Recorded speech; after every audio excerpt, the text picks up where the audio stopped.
What is up, homies? My name is Felix and I'm here back again with another video for you all today. And some of you may already know this, but one of my favorite games ever is Stardew Valley. Everything about it is just so amazing, so chill, from the concept to the artwork and most importantly, the music. If you have not played the game, you definitely should. But regardless, today I'm going to be teaching you guys how to make a Stardew Valley type beat. So make sure you guys go check out my Instagram, all the playlists of songs I've produced and everything, my beat store, Discord, all that stuff. Go check it out if you'd like to do so. And now, let's just get into this video. So ConcernedApe, the guy who made all the music and artwork and everything for Stardew Valley, he actually recently did a little live stream video thing with Reason Studios, which is the software that he actually uses. It's called Reason. And that was just an absolutely amazing video because he talked about his whole process and everything in there. So if you want to watch that, I'll link it down in the description. However, the first thing we're going to do here is open up whatever DAW that you use. Personally, I use FL Studio, but it doesn't really matter what you use. So the first thing you got to do before you start clicking any buttons or placing any notes down, you have to kind of think about what kind of track you're going for here. Because in Stardew Valley, he has different tracks for different places, different seasons, different kind of moods and stuff like that. So for me, I'm just going to kind of go for like a title screen, just like main overture kind of vibe. And that's what I'm going to be thinking about as I'm building this track here. So for the sounds in your melody, ConcernedApe uses NNXT, I believe it's called, which is just a stock plugin inside of Reason, and it's like a sampler basically. However, if you're in any other DAW than Reason, you won't have NNXT. So a nice little alternative that I've found is Expand,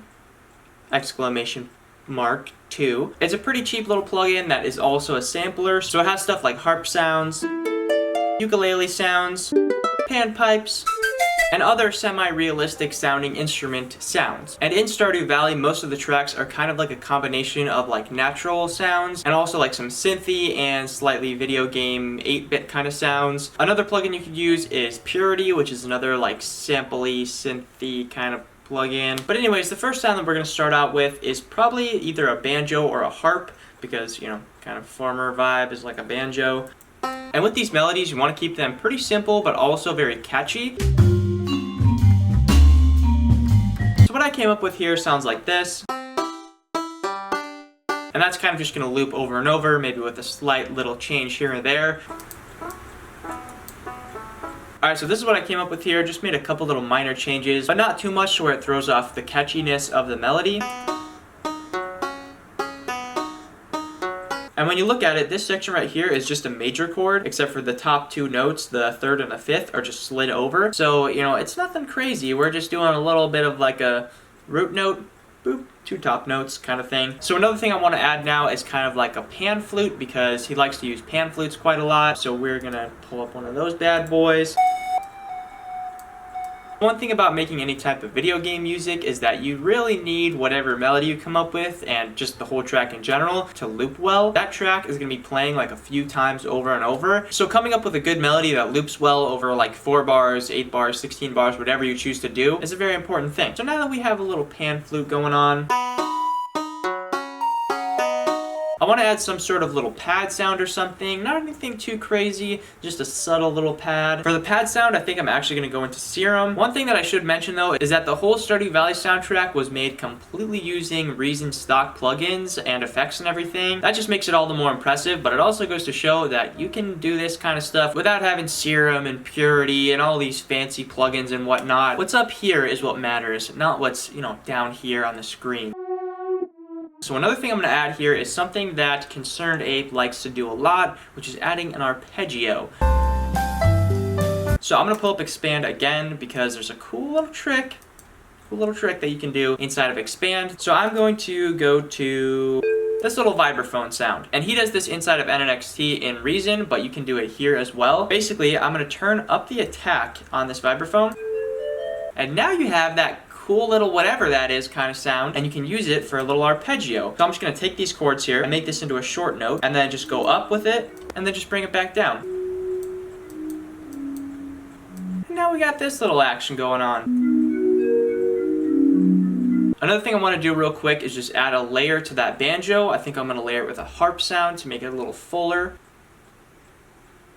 So another little thing that I recommend you do is add just little things here and there that are kind of like ear candy that just make your track sound a little bit cooler. For example, something like this.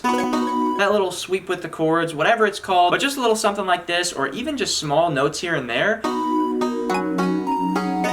Just a little something like that, a few notes here and there can really go a long way to just spice up your track and add a little, cherry on top, sprinkles on top to make it sound a bit cooler. So now I think we've reached the point where we can start talking a little bit about drums. So most of the songs on the Stardew Valley soundtrack are really not very drum heavy. Some of them don't even have drums, but if they do have drums, the drums are not like anything crazy or anything super like high quality even. And you're definitely not going to load up Stardew Valley and hear anything like this.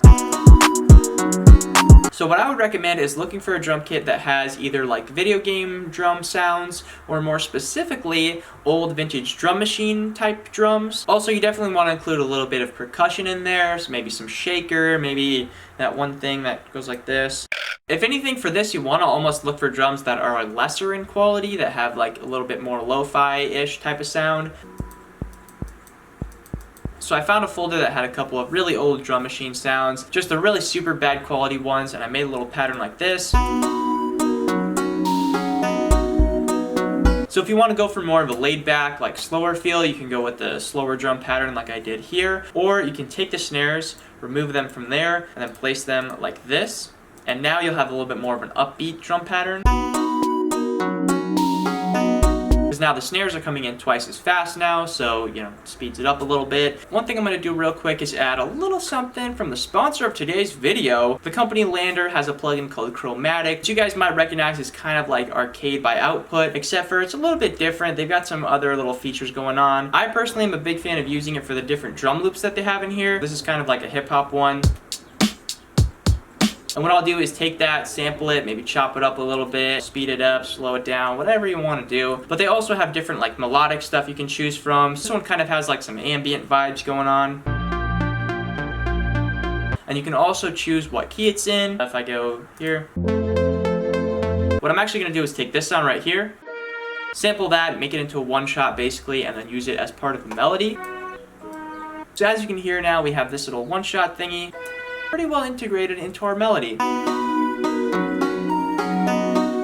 Now at this point, pretty much have all or most of the things that we're going to need to fully complete this beat here, but there's two more very important things here. One is the layout of the track, and two is going to be the mixing. So with the layout, I'm going to split by channel right here, and just put everything out here, put all your cards down on the table, and now we're going to actually think about the progression of how this track is going to go, and how we want it to kind of develop over time. So I'm going to first start out with, obviously, the main sound, the banjo here.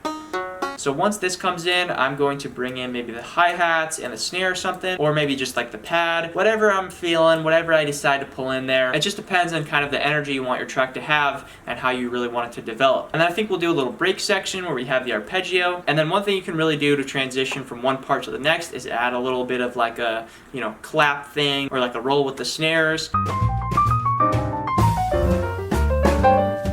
So just adding a little something like this can really help get that transition from one part into the next part. And then also you want to make sure that at the end it's going to loop well back into the beginning. It doesn't have to loop perfectly or anything, you can just do a little fade out, but as long as your track doesn't end like super high energy and then you bring it into the intro where it's very low energy, that's just kind of something you want to think about. And then the other important thing I mentioned was the mixing. So with the mixing, you want to make sure that nothing is dry here. So for example, this banjo, I was noticing earlier, it sounds super dry, like there's basically no reverb on the sound coming straight out of the plugin. And if you just listen to the difference between this and this, it just sounds like so dead and just so flat without the reverb. So yeah, use that wherever you may, but definitely just make sure that pretty much everything has a little bit of reverb on it at least. But yeah, honestly, other than that, I think we're pretty much done here. What the hell? Really the main things to keep in mind with this is that you want to have some very natural kind of sounds to match the natural plant nature vibe of the actual game, but you also do want to mix in some synth sounds and some classic video game sounds. And then also the mood and the feel of the track is, pretty much the most important thing. You want it to match up with whatever season you're making the track for, whatever scene, whatever level, whatever. you're making it for. So yeah, honestly, I think that's pretty much gonna do it for me in this video here today. So I hope you guys enjoyed this video here today. This was definitely a fun one to make because Stardew Valley has been one of my favorite games since like 2016, 2017 or something, when I discovered the game at the library and instantly fell in love with it. But I hope you guys are now able to make some epic Stardew Valley video game music type sounds. Also, if you still haven't played the game by now, definitely go play it. You have to. It's one of the best games ever. But make sure you guys go check out my Instagram and my SoundCloud down in the description below, along with the playlist of songs I produced, my beat store, Discord, all that stuff. You guys already know the drill, and I will see you guys next time.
Energy, critical, I think we both need some saving.